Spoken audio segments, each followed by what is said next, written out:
Welcome to Almost Here, Round the Corner Future Technology podcast with Richard Jacobs. Future technologies poised to transform our lives for better or worse are the focus of this podcast.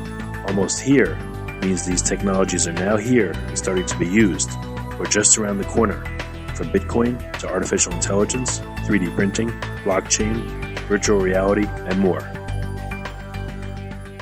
Hello, this is Richard Jacobs with the Future Tech Podcast.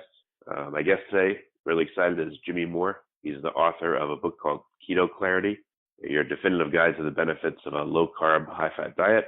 He also runs a podcast, and he's done, I think, close to 1,500 podcasts, Livin La Vida Low-Carb.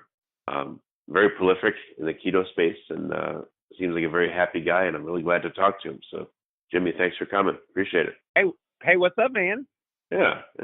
So, I know you've told your story 8 billion times, but everyone in health-related fields, everyone in diet-related fields, they always have a backstory that led them to, be a real advocate of what they do. So can you tell me a little bit about your backstory? What got you into this whole keto lifestyle? Yeah, let's make it 8 billion and one now. So, yes, I, in 2003, weighed 410 pounds. I was taking prescription medications for high cholesterol, high blood pressure, respiratory issues. I was literally a ticking time bomb at the age of 31. And I had tried all these diets over the years of how to lose weight, cut your calories, cut your fat grams, exercise, you name it, diet pills, rabbit food. I had done it. And it was just one of those things that, okay, I guess this is my lot in life. I'm going to be a professional dieter. But then for Christmas that year of 2003, I got a diet book for Christmas from my mother-in-law. God bless her. So she was not very subtle, that one. Yeah, most mothers-in-law aren't subtle, and this one certainly is not.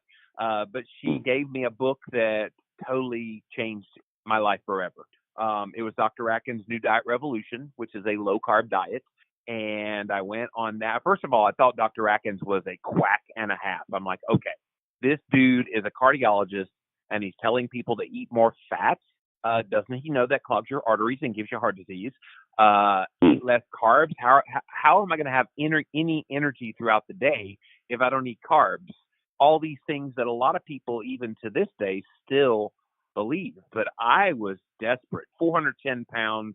I was not in a good place in my early 30s when I started this, and I needed to do something about it. And so January 1st, 2004, I started a New Year's resolution to lose weight using the Atkins diet. It eventually turned into a new life resolution to get healthy and stay healthy. And that's what it is here still today. So that year I lost 180 pounds. And of course that got a lot of attention. People like weight loss success stories. I don't put the emphasis as much on weight anymore. And we can talk about that if you want to, because I think there's something even more important than weight loss, which is temporal.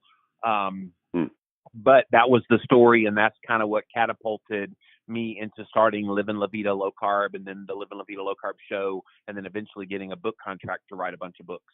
Yeah, well, very cool. Yeah. So since then, since you first lost all the weight, have you had periods where you fell off the wagon and started eating, more carbs, and did your weight go back up? And that's a long time. Yeah, I've never fallen off the 14 wagon. years. Yeah, the traditional sense of, quote, falling off the wagon. I've never done that. Ever since adopting this, and it happens pretty quickly for people who go low carb, Atkins, paleo, keto, whatever you want to call it. I eat primaleo ketogenic today, by the way. That's primal for a little bit of dairy with the real food, paleo for the real food aspect, and then keto for the low carb, high fat aspect. So, I've always very generally stayed low carb. It's the nuance from there. How much protein are you eating? How much fat are you eating? That kind of shifts up and down. And of course, now that was 2004. Now it's 14 years later.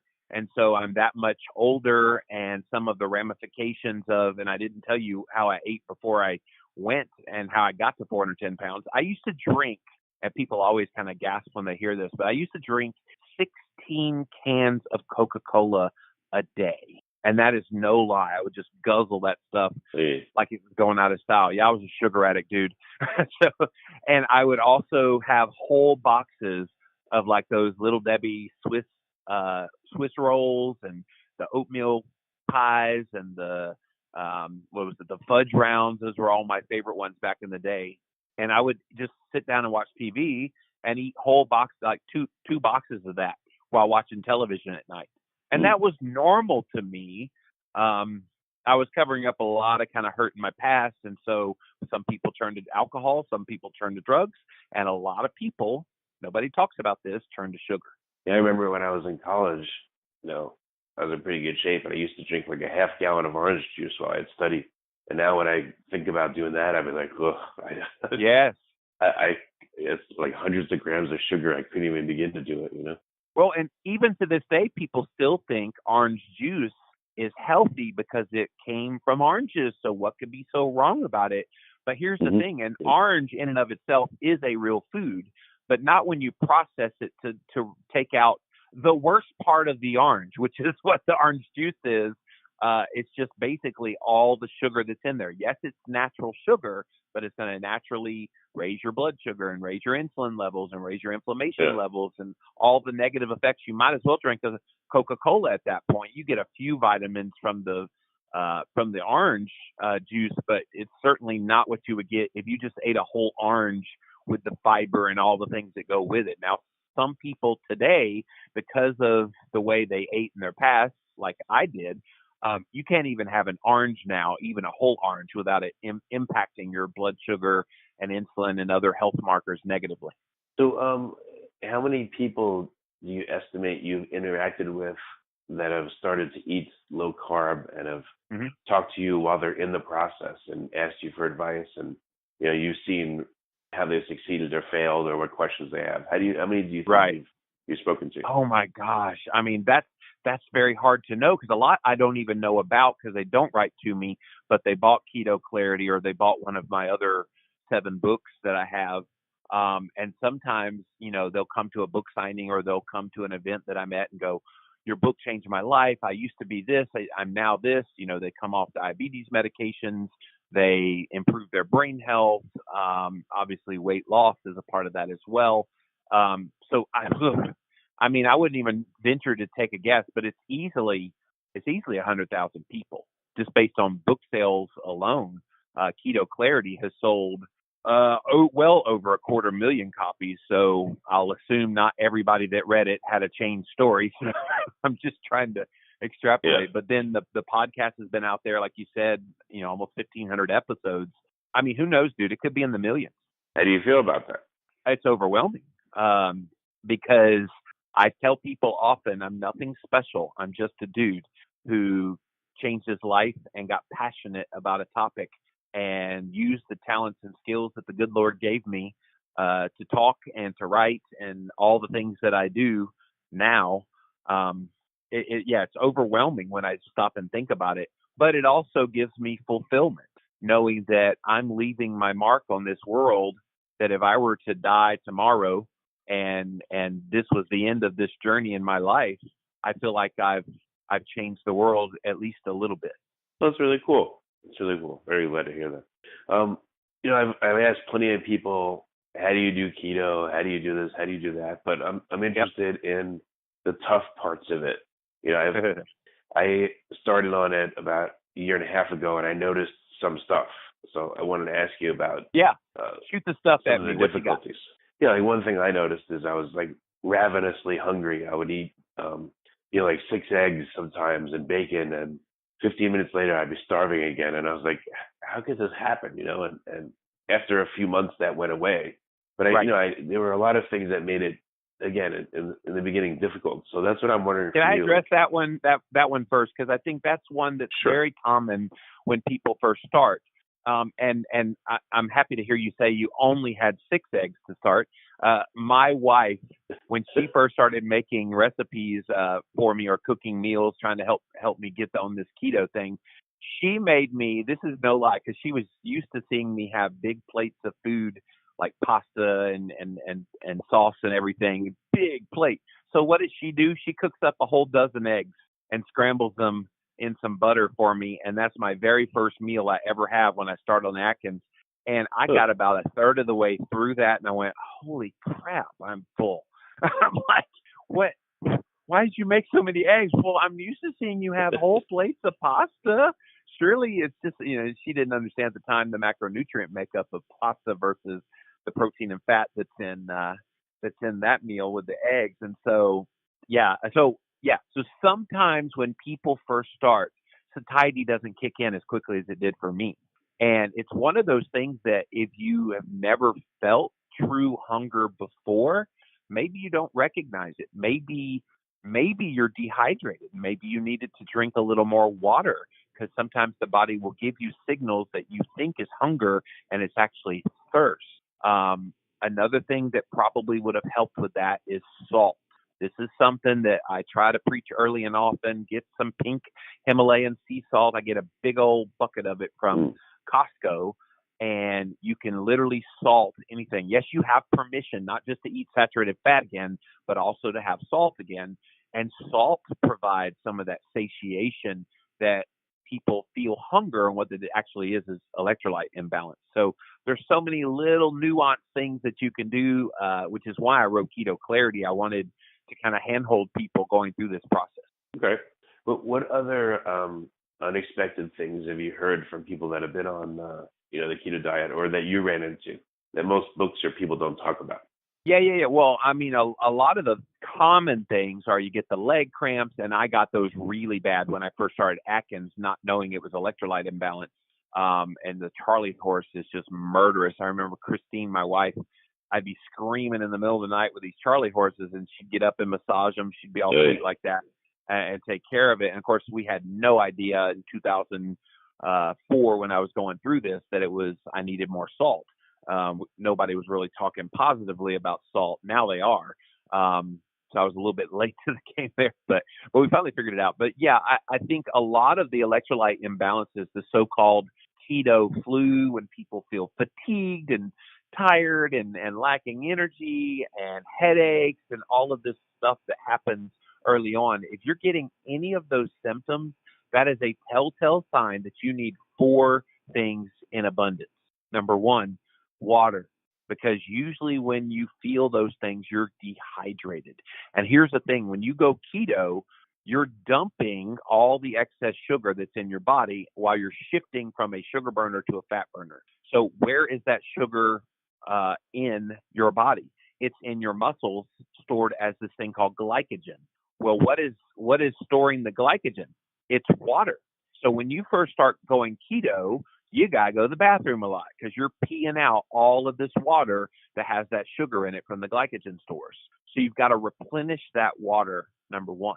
Number 2, salt. You have to get some pink Himalayan sea salt. I like taking it straight up underneath the tongue. That's called sublingual, and it actually gets into the bloodstream really good. And when you have a craving, that is a quick way to get rid of a craving. Like you were saying, you're ravenous, a few minutes after having even bacon. I would say get some extra salt, maybe extra fat also to help with that. But back to the electrolytes. So number two, salt. So number 3, magnesium, which you can get in some dark chocolate, or you could just take a magnesium supplement. Use magnesium glycinate, not citrate, unless you like poopy pants. And do it an hour before you go to bed, and it helps you sleep. And then the last one for the electrolyte balance is potassium, which you could take in pill form, but God made a really great natural food that has tons of potassium in it. It's called an avocado. So you can eat avocado, and one whole avocado has twice as much potassium as a banana, and yet everybody thinks bananas is where you get potassium, which you can, but you get a whole heck of a lot more from an avocado. And a lot less sugar from an avocado. Tons less sugar, yeah, and lots of healthy monounsaturated fats. Yep. So yeah, what other again, in your interaction with so many people, what makes them not do the diet or fall out of it or complain about it, or what else? Yeah, I think they miss bread, pasta, all the crappy garbage, as I like to refer to it in my work. And I think that addiction is something that I know a lot of people talk about, but unless you've been there where you're drinking 16 cans of Coca-Cola a day, or you're binging on fast food or whole boxes of Little Debbie snack cakes like me, unless you've been there, you really don't realize the pull that those foods have on your body. And so I think that, and it's always in the early days of starting this. And I think people underestimate the pull of that addiction. So they get gung-ho and they're like, oh, I can have bacon and I can have eggs and I can have butter and all those so-called forbidden foods on a diet. And now they're back on the menu again. And yet then at some point they don't eat enough fat. And fat is really the craving zapper, which is why we talk about it being a low-carb, high-fat diet. What happens is people go on, quote, keto, and they have chicken breasts with broccoli, and there's hardly any fat in that meal, and they're starving, and they're going, what in the world am I doing wrong? So, yeah, that's a biggie. I think under-eating fat, which also leads to under-eating calories, because people think, oh, okay, well, if I'm eating 1,400 calories, then 1,200 calories would be better. 1,000 calories would be better. And so we fall into this trap of thinking it's about the calories, and it's really not about that at all. Are there people that have tried keto but just are not losing enough weight for them? They may lose a little but stop, and they're doing something that's preventing them from losing more weight, and they just don't know what it is. Have you found certain things where they can go wrong a bit? Oh my gosh, there are so many things that don't even have anything to do with your diet that could impact your weight. And let me back up just a little bit. There is this condition that's called insulin resistance. And so that's where when you eat food, especially carbohydrate, the body has this mechanism for taking care of that food by squirting out enough insulin. Now, insulin's a hormone in the body that helps to keep your blood sugar within a tight range. So what happens is if you do what Jimmy Moore did and you start having lots and lots of carbs and you just constantly flooding your body, which, by the way, when I was drinking all those sodas, it was like literally constantly throughout the day. I never gave my pancreas a break. The pancreas is what makes the insulin. And I would literally be so hungry all the time. I now know why, the insulin. And that my insulin was constantly pumping. And it was like, dude, you're killing me. You're wearing me out here. And so I never gave it a break. And so then at some point, it's almost like, the mom that starts ignoring the kids because they blah, blah, blah, blah, blah, blah, blah, blah, blah, blah, so much that you don't hear them fully anymore. And that's exactly what insulin's doing to the blood sugar. All right, you're going to keep putting blood sugar in here. I'm just going to ignore you. And so insulin can't keep up with the demand of the blood sugar flooding in.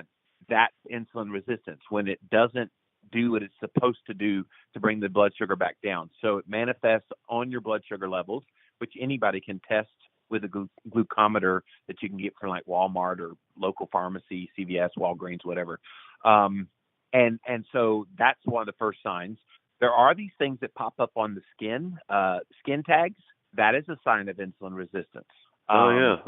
Yeah. So if you have any of those on your body right now, which Jimmy Moore does, you have insulin resistance. And so when you have insulin resistance, you have to work so much harder than everybody around you to manage your weight. And it's a huge inhibitor that I don't think enough people talk about either, where it's the equivalent. And my latest book is called The Keto Cure. I wrote it with an osteopath named Dr. Adam Nally. And in that book, we talk about how for someone with insulin resistance, if you eat one slice of bread, for example, worth of carbohydrates, it's as if your body, as an insulin-resistant person, ate the whole freaking loaf. And so you have to be mindful of that, which is why carbohydrate restriction is so important for people with this condition of insulin resistance. Yeah, but is it permanent in your experience, or wouldn't it go away after being low-carb for a while? Right. So that's a great question, and I've asked that to many of the doctors that I've had on my show over the years, and even like nutritional health experts. I think for some of us, it's just going to be one of those things you have to constantly tweak and manage. So I'll tell you what I've done. So obviously I've been low carb for many years. I've been keto since 2012, and I eat real whole foods as the basis of my diet. So most people eating the diet that I eat now would be incredibly fit, have impeccable health numbers, and would not have a weight issue. Unfortunately, I am fit, and I do have good health markers, except for the insulin is still raised, which makes sense. I have insulin resistance. The insulin doesn't want to talk right. But everything else is great in the health markers, but I still have weight on the body. And so that's perplexing to people because, again, the mainstream talks about calories and fat grams. And if I go to see a doctor right now, that's what he would say. Count your calories, cut your fat grams, and all the weight will come off. What they're neglecting, though, is this is a hormonal issue. And so can it be fully healed in a lot of people? Yes. But I think for people like me, and there's probably a segment of the population like me, I don't know what percentage you would put on that, but I would assume it's anybody that's had crappy garbage on a daily basis for a few decades. Because by the time I did this, I was 32, and I'd already eaten pretty much that way all of my childhood and adulthood up until that point. I don't think I'm ever going to fully turn it around. But does that mean I won't see any great things happening in my health? No, I think my health is probably better than most people despite the added weight. And here's the other thing. I'm bucking a lot of genetic tendency. My brother Kevin had 3 heart attacks at 32, and he died of heart disease and morbid obesity and type 2 diabetes at the age of 41. My dad had a heart attack at 48 and 50, and then quintuple heart bypass surgery at 54. Both of my grandfathers on both sides of my family died in their early 50s. So I have strong genetic tendencies based on the males in my family that I should be having a heart attack and dying tomorrow. But I'm almost 47 now, and I am healthier than all of them were. And I base this on all the health markers. I did this thing that I wrote about in Cholesterol Clarity, my book, called a CT heart scan, where you can actually see calcified plaque that's going on in your arteries in your chest, and zero, no plaque whatsoever, despite eating a high-fat diet. But, I hope this is not too personal. What do you weigh, and how tall are you? I have not stepped on a scale in a little while because I just don't give a crap, honestly.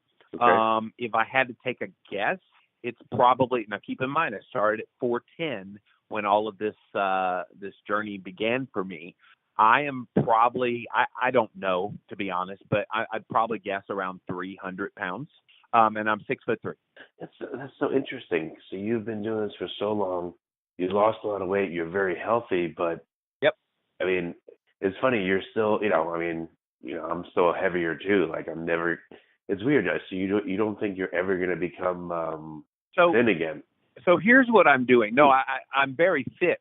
I want to define terms here. So I think you can be fit and yet still have extra weight on the body, but the weight being on the body doesn't make you not fit. Again, it's cultural stereotypes galore here going on where people think if you have a tummy, which literally that is the only place I have weight that's of consequence on my body. You look at my calves, like from the knees down, I'm the sexiest man you've ever seen. I'm just kidding.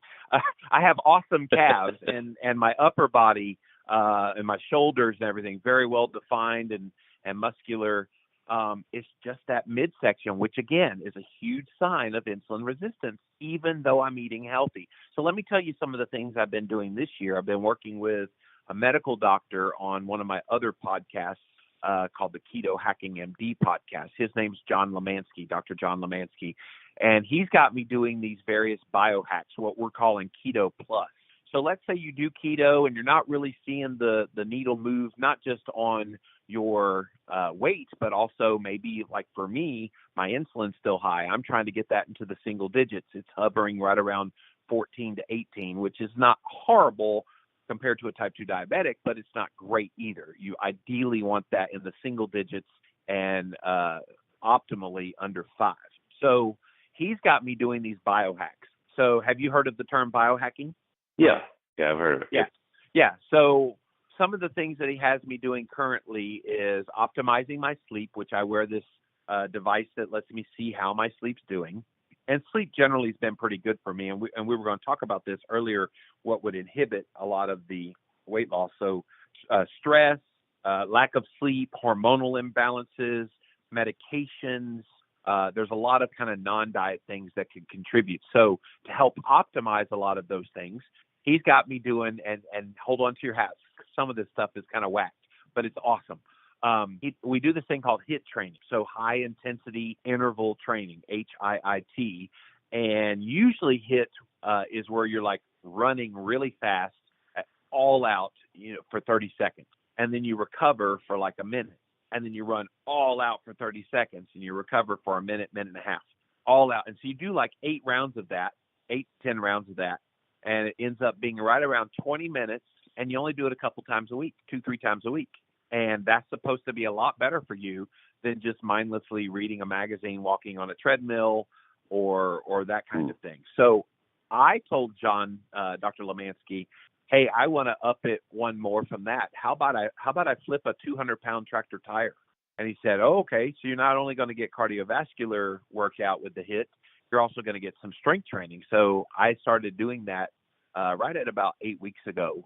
And yeah, I've just worked my way up. So now I'm able to do 10 rounds of flips, and I've slowly taken away recovery.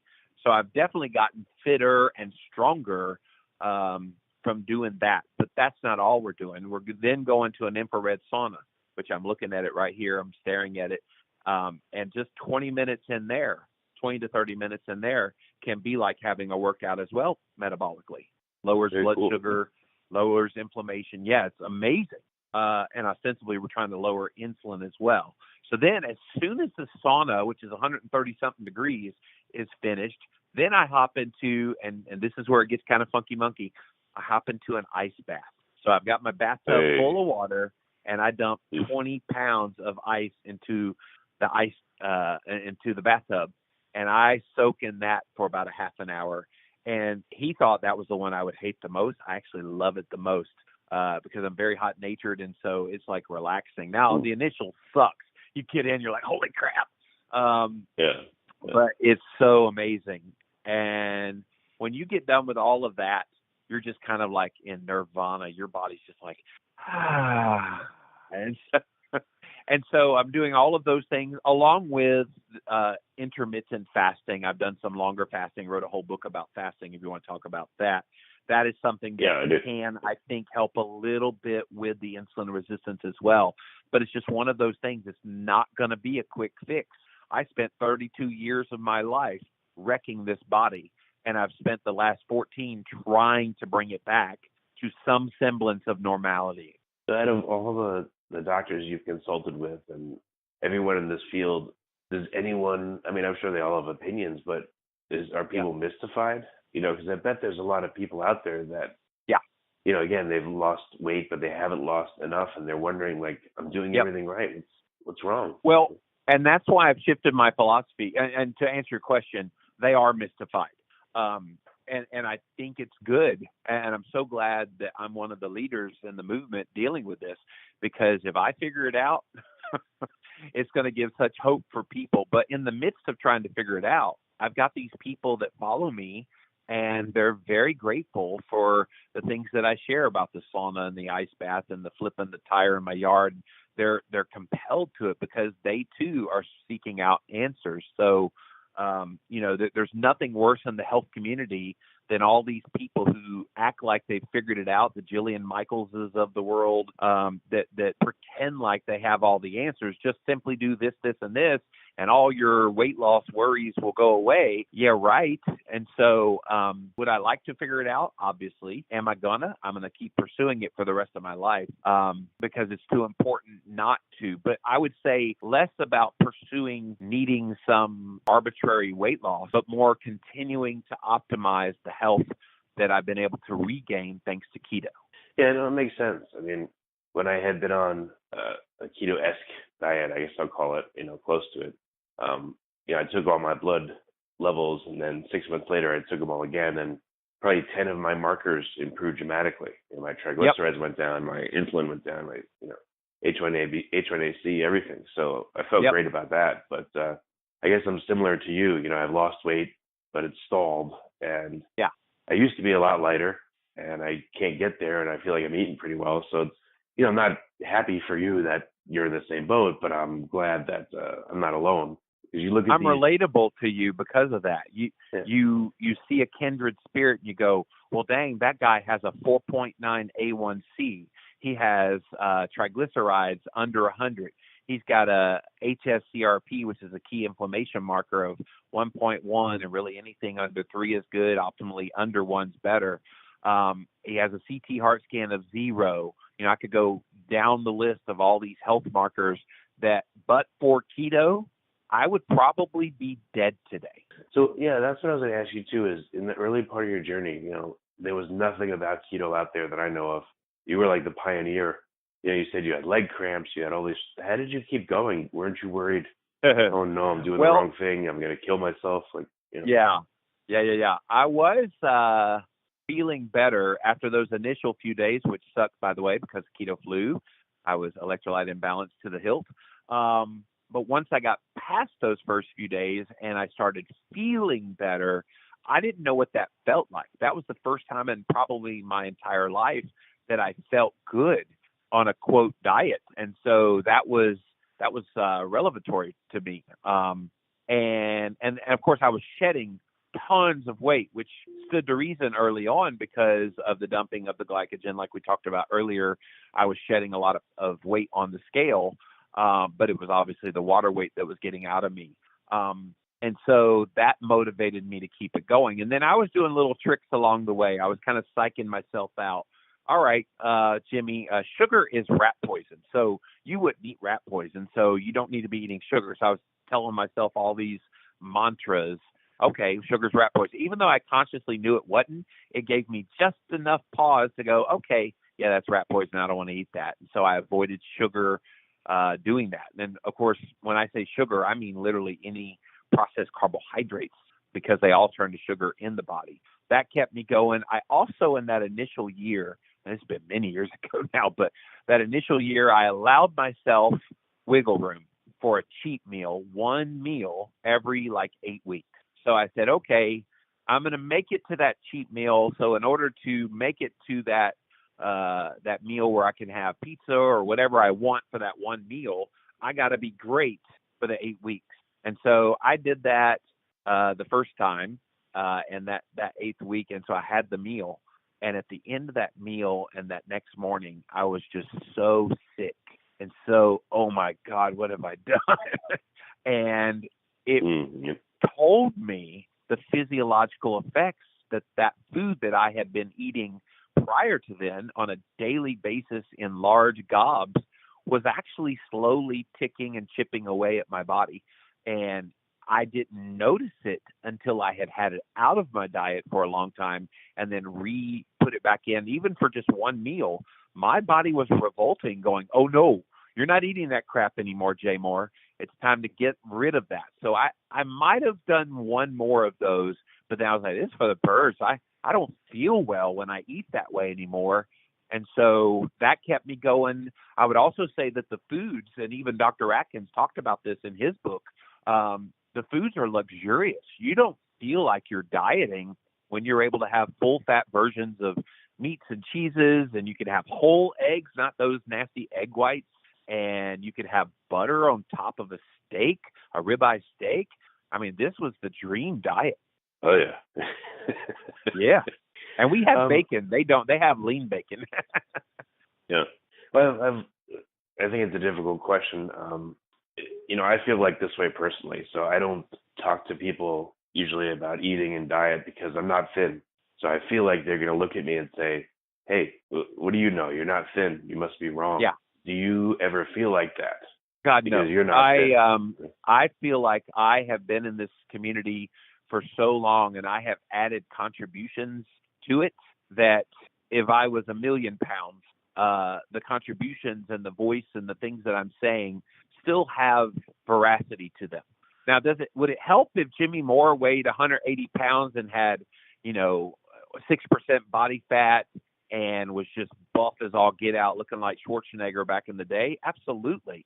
From a business perspective and from a public image perspective, I could probably get on television with that, saying the same things I'm saying now.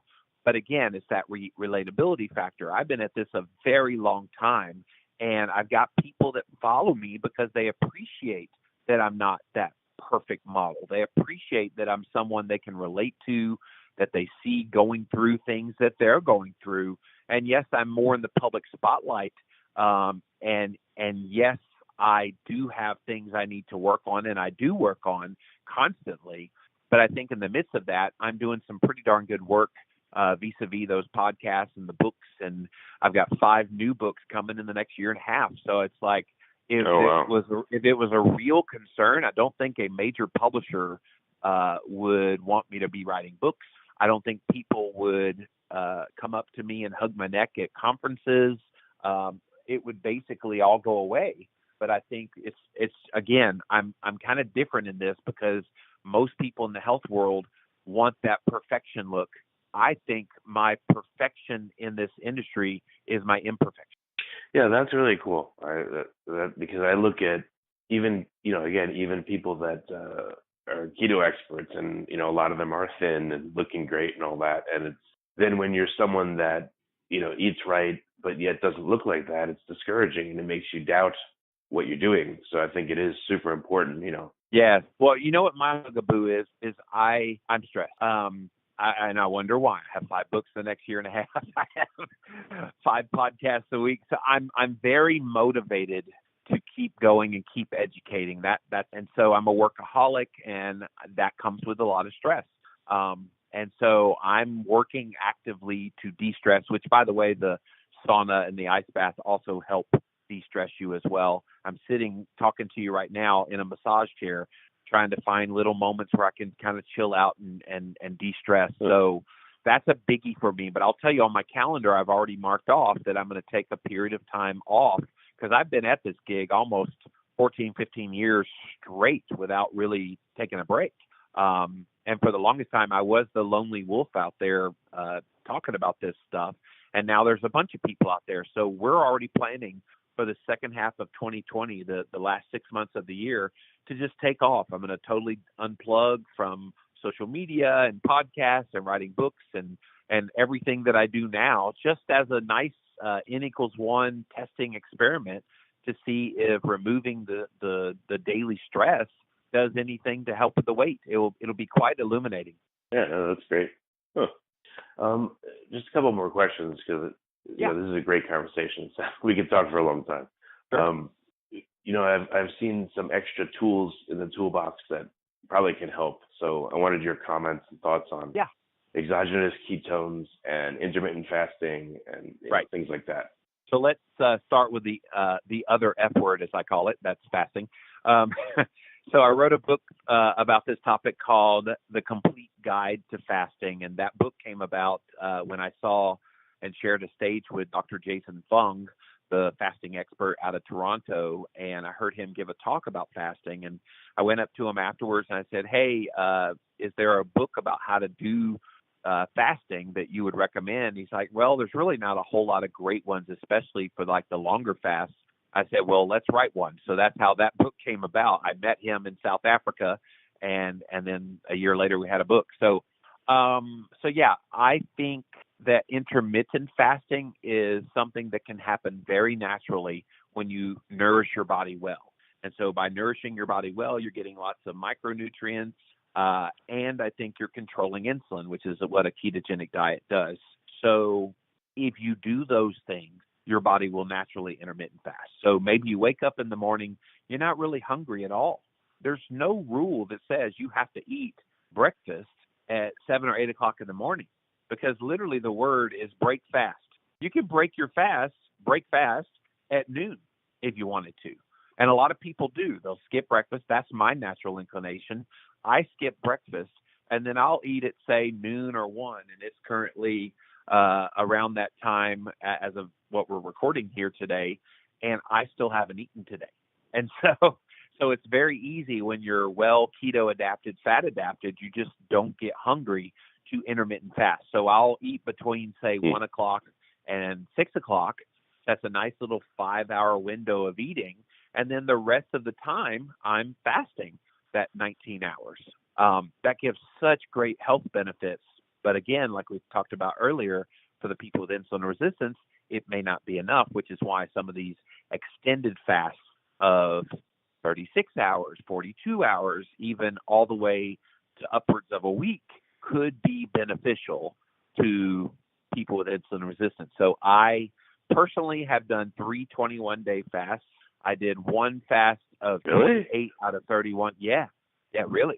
Read the Complete Guide to Fasting. I put all of this information in there, the story about how that went, how I made some bad mistakes when I first started, and how you can avoid those same mistakes that I did. These days, I don't go that long anymore because I find it, well, number one, I travel a lot with what I do, and so I don't really have 3 weeks blocked off at a time for the most part. So I do 1 week now, 5 to 7 days, and you can do those. If you're insulin resistant, you could probably do that once a month, 5 to 7 days, once a month, where all you're doing is water and salt, and that might help heal slowly some of the insulin resistance. It definitely gives the body a break, and there's all kind of fancy schmancy words I could throw at you, like autophagy that happens in that process where it cleans up the old proteins that are floating around in your body. It's just a good kind of cleansing detox to fast for at least 3 days. If you're going to go 3 days, you might as well go 5. And if you still feel good after 5, make it to 7. I find that there's kind of a law of diminishing returns after day 7 of fasting. But you did mention exogenous ketones, so I want to touch on this one because this one's kind of controversial within the keto world. And I am not anti-exogenous ketones. What I am anti are the companies that promote it by saying, drink your ketones, drink our product, and you'll be in ketosis in an hour, and you can eat all the carbs you want. That is a very bad idea. So I'm not a fan of some of the marketing of a few of these companies, but there are some good companies out there making a great version of exogenous ketones. So what are they? They're beta hydroxybutyrate salts, so BHB salts. BHB is the ketone that's active in the blood. So when you test for ketosis, that's what you're testing. And so this puts it directly into the bloodstream. There's a company called Perfect Keto. There's another one called Kiss My Keto. Everybody and their mama is trying to get in on the exogenous ketones bandwagon these days. But the point of them isn't to replace eating a ketogenic diet. The point of them is to be an adjunct to doing a ketogenic diet when you're not quite getting the results you're looking for. So someone with some kind of a disease, let's say they have Alzheimer's or even cancer or even diabetes or something where they're trying to get more ketones in the blood, because higher ketone levels actually drive down blood glucose, which drives down insulin, which is the point of all this. So if you're using them strategically in conjunction with a low-carb, moderate protein, high-fat diet, then I think exogenous ketones can be hugely helpful in the process of being keto. If you're using them as a replacement for a truly ketogenic diet like I just described, don't bother. You're just, no. Right. And with all due respect to those companies pushing that, they're just trying to push more product. They don't really care about your results. All right. So, last question, and it's kind of a combined one. Yeah. Intermittent fasting, if the idea of a multi-day fast scares you, is there, could you do a 16-hour one in a day, and is that, do much for you? Is there a sweet spot if you were to do it less and just eat in a small window? Yeah. And then that's a great question. I intermittent fast basically every day. I can eat easily between 1 and 6 and then fast for that 19 hours. That's pretty much a very comfortable way that I have fallen into. But let me tell you what happened with that. It happened extraordinarily naturally. So if somebody's listening to this right now, they hadn't even really tried to dibble-dabble in keto before, try keto. And I think at this point, when you go keto, first thing you'll probably do is cut out your snacks. So if you snack or cut out the frequency of your meals. So let's say you have 6 meals a day with snacks, which a lot of people do. It's encouraged by dietitians. Of course, the dietitians are pushing foods that would make you have to snack, but that's another story for another day, brother. But I think what you'll find is the frequency of the meals goes down. So instead of 6 meals, maybe you get it down to that 3 meals with snacks. And then what you'll find, the more you do this, a thing called satiety kicks in. You're not as hungry, and you'll find the snacks go away, and then you're down to the 3 meals. And then over a little more time, you get that 3 meals down to 2 meals spread out. Let's say you're having one at like 8 o'clock and the evening meal at 6 o'clock. And then what you'll find is you'll wake up in the morning, you're not as hungry. And so then you're able to tighten that window of eating to 5, 6, 7, 8 hours. So you can start naturally intermittent fasting. So yeah, I wouldn't sweat trying to force intermittent fasting. I say let it come to you and let it be based on how your body is responding. Because too many people say, well, I've heard people like Jimmy Moore and Dr. Jason Fung talk about fasting, so I'm just going to dive right into it from the standard American diet. If you like pain, that's a great idea. But there's so many more ways to mitigate some of that negative effects.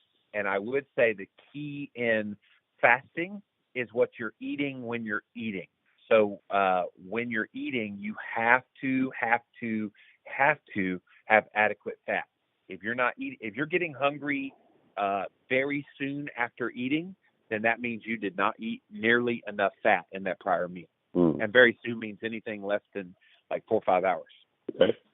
And last question, exogenous ketones. I hear how not to use them, but how would someone use them to, bolster a ketogenic diet?